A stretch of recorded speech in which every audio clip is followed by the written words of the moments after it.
तो आज हम लोग जानेंगे एक डिजीज है आर्चाइटिस। आर्चाइटिस जो टेस्टिकल्स में प्रदाह हो जाता है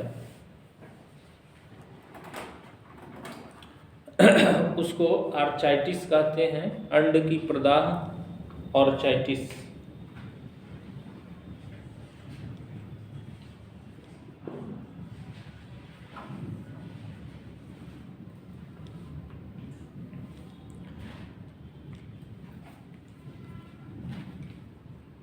तो प्रैक्टिस में अमूमन देखने को मिलता है सब केस जो है, क्योंकि लोग खास करके ऐसी बीमारियों का इलाज इलेक्ट्रोहोम्योपैथी में ज़रूर कराने आते हैं।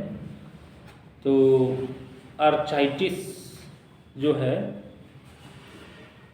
जो टेस्टिस होता है उसमें जब प्रदाह हो जाए, सूजन आ जाए, उसी को हम आर्चाइटिस कहते हैं। उसमें सूजन हो जाए, एक या दोनों में किसी में हो सकता है, किसी पेशेंट में एक या दोनों किसी में हो सकता है, तो इसी को हम आर्चाइटिस कहते हैं। अब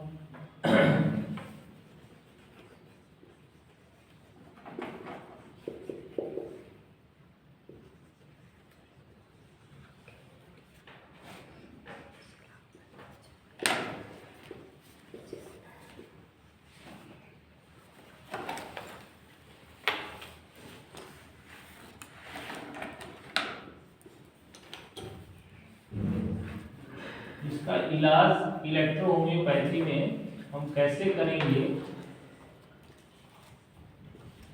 तो सबसे पहले तो इसमें जो है हम सिम्टम्स देखते हैं कि रोगी में खास करके ऐसा क्या सब सिम्टम्स आता है। तो किसी भी रोगी को जब हम देखते हैं, रोगी हमारे पास आता है, तो पर्टिकुलर किसी भी डिजीज़ का हो उससे रिलेटेड सिम्टम्स उसके पास रहते हैं। तो सिम्टम के आधार पे हम अगर बीमारी क्रियात्मक हो तो कुछ दिखती नहीं है, लेकिन रचना में गड़बड़ी हो जाए, उसके चेंजेस हो जाएं, तो हम देखते भी हैं तो उसमें क्या चेंजेस मिलता है, क्या किसी भी बीमारी में, तो हम उसी हिसाब से उसका ऑब्जर्वेशन भी करते हैं। और करने के बाद हमें लगता है कि फर्दर और इसको क्लियर करने के लिए हमें ज़रूरत है कि हम उसका क्लिनिकल इन्वेस्टिगेशन करें, क्लिनिकल रूप से इन्वेस्टिगेट करें, तो उसको हम लोग कराते हैं और देखते हैं। तो ये जो बीमारी है वो इसमें सिम्टम्स क्या क्या मिलते हैं, तो पहला तो दर्द के साथ लालिमा और सूजन इसमें मिलता है आपको।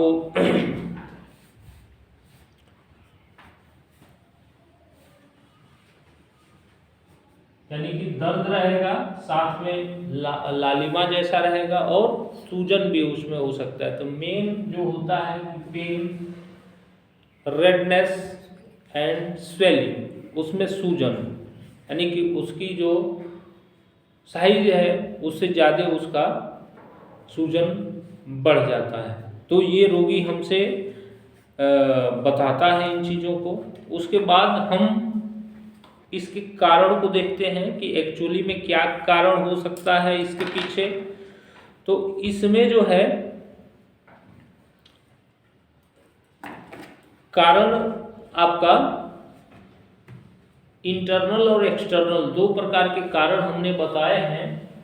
जो प्रिंसिपल रेमेडी देखते हैं तो इसमें कारण दो प्रकार के होते हैं।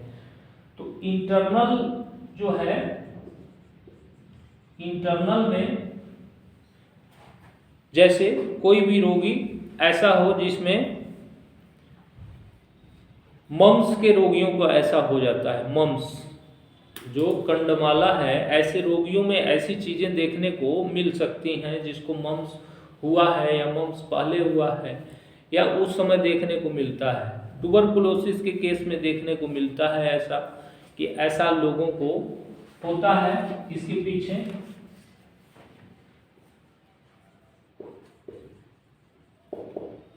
और एक्सटर्नल जो कारण है, खासकर इसमें कारण ज्यादा एक्सटर्नल ही होता है। तो क्या कारण होता है कि इंजरी, चोट लग जाना, इंजरी या दब जाना कभी, वो भी चोट में भी इंजरी में ही आता है कि कहीं से इंजर्ड हो जाए, चोट लग जाए या दब जाए उसमें। ठीक, तो इंजरी के कारण होता है या कहीं साइकिल चलाने में या कभी ऐसे कार्य करने पे जिससे कि कहीं ओकेजनली उसमें प्रेशर आ जाए, दब जाए, तो ये इसके पीछे कारण होता है। इसके होने के पीछे तो मूल कारण यही देखने को मिलता है। और ये अंग क्या है, तो अंग इसमें टेस्टिस अंग आपको देखने को मिलेगा। तो ये मूल रूप से अंग को आप आइडेंटिफाई करेंगे कि अंग यही चीज होता है कि अंग है ये। उसके बाद हम इसकी चिकित्सा जो है इलेक्ट्रो होम्योपैथी में इसकी चिकित्सा करते हैं कि इलेक्ट्रोपैथी में कैसे इस रोगी को ठीक कर सकें और कैसे हमारी इलेक्ट्रोपैथी में ये ठीक हो जाए। तो फर्स्ट आती है हमारी कि हम उसको सिम्प्टोमेटिक रेमेडी देते हैं। तो सिम्प्टोमेटिक रेमेडी जो है जो हम देते हैं, तो इसमें जो है फर्स्ट आपकी होती है कि एक्सटर्नल। तो इसमें एक्सटर्नल A2C5 G और B ये एक्सटर्नल रूप से लगाने के लिए प्रयोग करते हैं।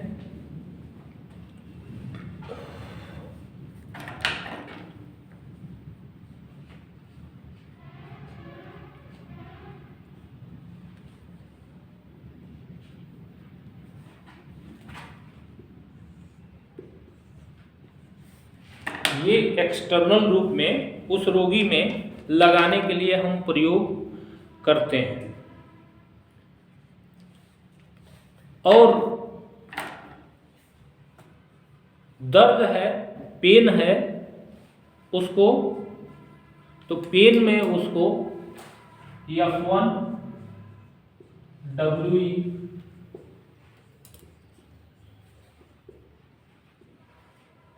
WE और F1 ये आपकी दवाई होती है। अगर उसको दर्द वगैरह हो रहा है तो आप WE या F1 उसको दे सकते हैं। उसमें हमें देना चाहिए F1 और WE। दर्द वगैरह हो रहा है कभी कभी F1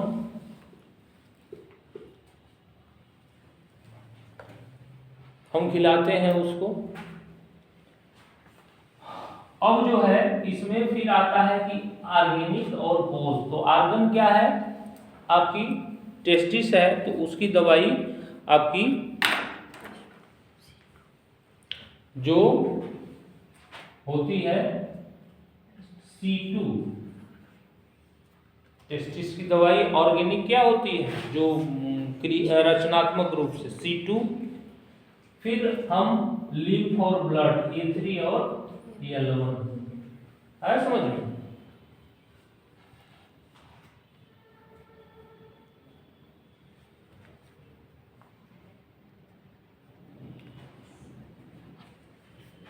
उसके बाद इसको कारण के आधार पे कॉन्स्टिट्यूशनल आपकी इसमें S1 या S2 हो सकती है। ठीक है, S1 या S2 कॉन्स्टिट्यूशनल आधार पे S1 या S2।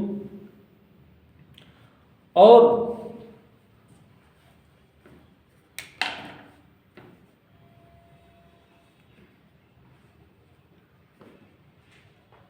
बहुत ज़्यादा इसमें अगर हार्डनेस दिखता है यानी कि लालिमा से और हार्डनेस में आ गया है तो C2 के जगह यहाँ पे C4 भी कर सकते हैं, C2 के जगह C4। ठीक, थोड़ा सा उसमें हार्डनेस अगर दिख रहा है तो C2 के जगह C4 भी प्रयोग करते हैं इसमें।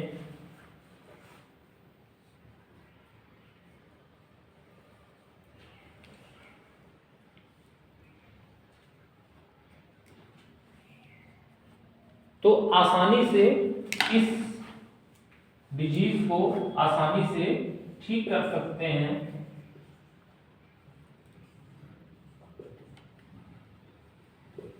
इसका जो डाइल्यूशन होता है ये D5 में, ये D4 में, ये भी D4 यानी कि जो डाइल्यूशन देंगे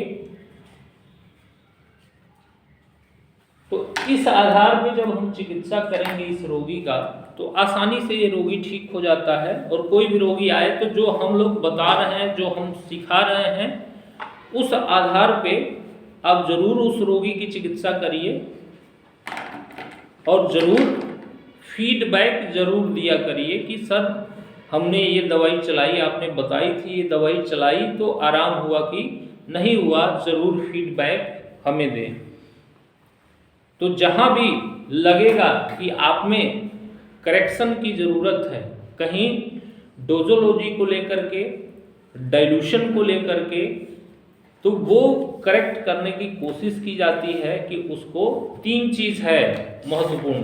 first, the selection of remedy. तो मैंने आपको सिखाया कि सिलेक्शन ऑफ रेमेडी कैसे करते हैं। सिलेक्शन ऑफ डाइल्यूशन यानी कि कौन सा डाइल्यूशन चयन करें। 3 चीजें इलेक्ट्रोपैथी में महत्वपूर्ण है कि पहला सिलेक्शन ऑफ रेमेडी, दूसरा डाइल्यूशन, कौन सा डाइल्यूशन, और तीसरा डोजोलॉजी यानी कि पिलाएं उसको कैसे दें, डोजोलॉजी। ये 3 बातें इलेक्ट्रोहोम्योपैथी में महत्वपूर्ण है जो हम लोग सबको सिखाने की कोशिश कर रहे हैं कि सारे लोग इसको सीखें और उस आधार पे करें और जो फाइंडिंग्स हैं, जो रिजल्ट है, वो हमें ज़रूर बताने का प्रयास करें कि सर ऐसा हमने दिया और ये रोगी ऐसे ही ठीक हो रहा है और ठीक हो गया। इलेक्ट्रोहोम्योपैथी को मेरा प्रयास है कि जितना जटिल बनाया गया उससे बहुत आसान करके आपको दे दिया जाए ताकि आप आसानी से इलेक्ट्रोहोम्योपैथी कर सकें और रोगियों को ठीक कर सकें। आसानी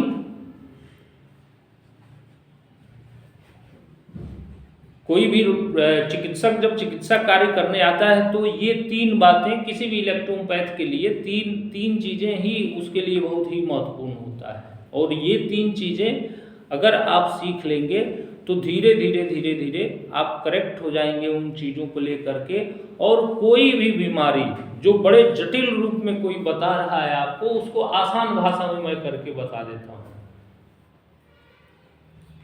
कि जटिल चीज़ों को आसान भाषा में आपको सिखाने की कोशिश की जाती है कि उसको आसान भाषा में कैसे हम सीख लें और कैसे उसको करें। तो इसलिए जो फाइंडिंग्स हैं, जो रिजल्ट हैं, वो ज़रूर ग्रुप में बताएं या कमेंट करके भी बता सकते हैं कि सर हमने ये इसमें आपने बताया था और ये मैंने चलाया और हमने ये रिजल्ट पाया, ताकि जहाँ भी अगर कोई कमी भी है तो उसको भी परफेक्ट करने की कोशिश की जाएगी। तो ये आर्थराइटिस का ट्रीटमेंट है इलेक्ट्रोहोम्योपैथी में जो आसानी से आप कर सकते हैं, आसानी से ठीक किए जा सकते हैं।